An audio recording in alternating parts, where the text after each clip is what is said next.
இந்த காலத்தில் எப்பொழுதும் இல்லாத அளவில் நம்ம தேவனுக்காக வைராக்கியம் கொள்ள வேண்டிய காலத்துக்குள்ளே நம்ம வந்திருக்கிறோம். ஆமென். நான் வாலிப பிள்ளைங்களுக்கு சொல்கிறேன், just go and review your Facebook, review your Instagram, whatever you have. என்னை பொறுத்தவரைக்கும் தேவையில்லை, கண்டிப்பாக தேவைன்னு நீங்கள் நினச்சிருந்தீங்கன்னா அது ஒரு மாதிரி ரிவ்யூ பண்ணுங்கள். Who are those friends? What is their inclination? What is their moral standing? What is their view on sexuality? What is their view on religion? What is their view on morality? Go and check it out. Don't blindly follow anybody. தயவு செய்து பண்ணாதீங்க. நான் சொல்கிற வார்த்தைகள் கடுமையாக இருக்கும், ஆனால் நீங்கள் திரும்பலை அப்படின்னா you will regret your decision forever to continue with them. Be cautious. நீங்கள் நினையாத விதத்தில் உலகம் உள்ளே வந்துட்டுருக்கு.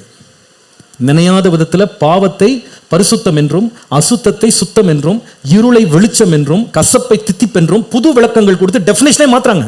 யார் செய்கிறா தெரியுமா? இது தன்னையே பெரிய ஞானின்னு செய்கிறவன் செய்கிறான். ஆனால் தன்னுடைய ஞானத்தை வச்செல்லாம் பரலோகத்துக்கு போக முடியாது. உம்முடைய ஆலோசனைப்படி நீ நடத்தி முடிவிலே மகிமையில சேர்த்துக்கொள்ளும். உண்மையாக நீங்கள் பரலோக பாதைக்கு போயிட்டு இருக்கிறீங்க. நீங்கள் சும்மா சர்ச்சுக்கு வந்து ஏதோ பேருக்கு வரல, ஏதோ சும்மா ஷோ காட்டுறதுக்கு வரல.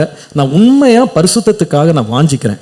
நான் உண்மையாக தேவனுடைய பட்சத்தில் நின்று நான் பரலோக ராஜ்யம் போய் சேரணும்னு சொல்கிறவங்க, முதல்ல நான் வாலிப பிள்ளைங்களுக்கு சொல்கிறேன், நீங்கள் வந்து first check your social media pages. Just check out all these people. அதில் தேவனுக்கு பிரியமில்லாத உறவுகள் இருந்தால் நீங்களே முதல்ல வெட்டி தூக்கி போட்டுருங்க. லாங் டேர்ம் ஃப்ரெண்டோ, ஷார்ட் டேர்ம் ஃப்ரெண்டோ, இன்ட்ரெஸ்டிங் ஃப்ரெண்டோ, அது என்னன்னா இருக்கட்டும், just throw them out. Good for you, good for your future. உங்களுக்கு நல்லது, உங்கள் ஃபியூச்சருக்கு நல்லது. இன்னொன்று சொல்கிறேன், நீங்கள் வந்து கிறிஸ்தவ பெற்றோர் தானே, விசுவாசிகள் தானே, உங்கள் பிள்ளைங்கள்லாம் விசுவாசத்தில் தானே வளர்றாங்க. Check out their social media network. I dare you to do that. உங்கள் பிள்ளைங்கிட்ட கேளுங்க, நான் தானே ஃபோன் வாங்கி கொடுத்தேன், உங்கள் சோஷியல் மீடியா ஓப்பன் பண்ணு, உன் ஃப்ரெண்ட்ஸ்லாம் நான் பார்க்கணும், யாரும் உன் ஃப்ரெண்ட்ஸு ஓப்பன் பண்ண சொல்லுங்க. அந்த துணிச்சல் இல்லைன்னா அந்த பிள்ளை பாவத்தில் இருக்கான்னு அர்த்தம். அந்த பையன் வந்து அவன் சோஷியல் மீடியா பேஜை ஓப்பன் பண்ணி தன்னுடைய ஃப்ரெண்ட்ஸ் லிஸ்ட்டை ஓப்பன் பண்ண மாட்டேங்கிறான்னு சொன்னால் அவன் வந்து மரணத்துக்கு நேராக போயிட்டு இருக்கான். மறந்துடாதீங்க அதை. நான் ஏதோ பூசி மழுக்க விரும்பல. இன்னைக்கு I am really really burdened in my heart by the Holy Spirit today to warn this church for one last time. Don't lose yourself. Ask your children to open your space, social media. திறந்து காட்டுப்பா, நீ நல்ல பிள்ளை தானே, ஒழுக்கமுள்ள பிள்ளை தானே, கர்த்தரை தேடுற பிள்ளை தானே, ஆராதிக்க வர்ற பிள்ளை தானே, பைபிளை தூக்குற பிள்ளை தானே, திறந்து காட்டு உன் சோஷியல் மீடியாவை. ஓப்பன் பண்ணி காட்டுப்பா. உன் பேச்செல்லாம் எங்களுக்கு வேணாம், ஓப்பன் பண்ணி காட்டு. யாரை ஃபாலோ பண்ற, யார் உன்னுடைய ஃப்ரெண்ட்ஸ், ஓப்பன் பண்ணி காட்ட சொல்லுங்க. let them be an open book.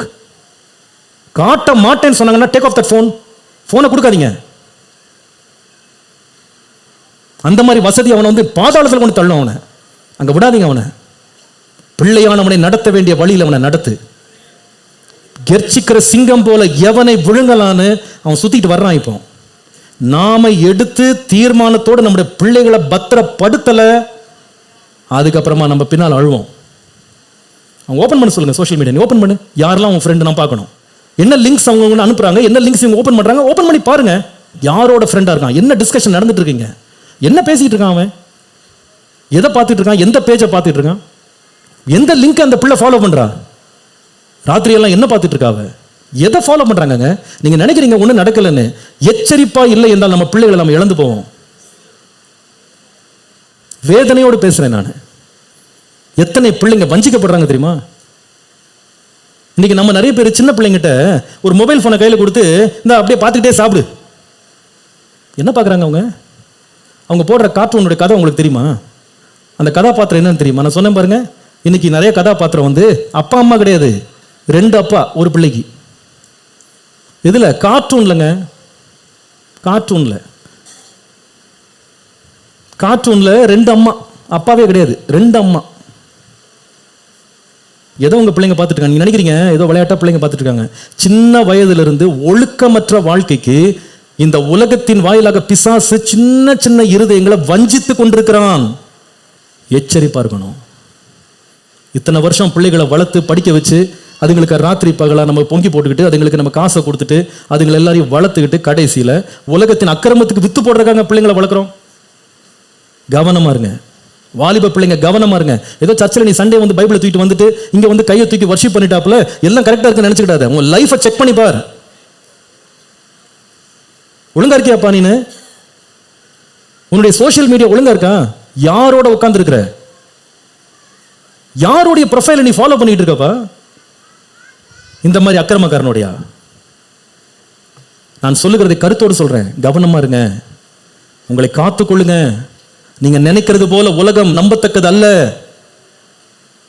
அந்த மாயையில பிள்ளைகள் சிக்கி விடாதபடி பெற்றோரே விழித்திருங்கள், விழித்திருங்கள், விழித்திருங்கள். There is so much of deception in the air. நீங்க நினைக்கிற போல 20 இயர்ஸ்க்கு முன்னால இந்த ஃப்ரெண்ட்ஸ், 30 இயர்ஸ்க்கு முன்னாடி இந்த ஃப்ரெண்ட்ஸ்லாம் இப்ப கிடையாது. இன்னைக்கு ஃப்ரெண்ட்ஷிப் அப்படின்றதே வித்தியாசமா இருக்கு. ஆன்லைன்ல பிள்ளைங்க எனக்கு லெட்டர்ஸ் எழுதுறாங்க, அங்கிள் நான் இந்த பாவத்தில் சிக்கிக்கிட்டேன், எனக்கு தயவு செய்து எனக்கு கவுன்சிலிங் கொடுங்க. என்ன பாவம்பா? ஓரின சேர்க்கை. யாரு நீனு? 10 இயர்ஸா சர்ச்சுக்கு போயிட்டு இருந்தேன், என் ஃப்ரெண்டு இதில் என்னை ஈடுபடுத்துறான், இப்படி பழகிட்டேன்.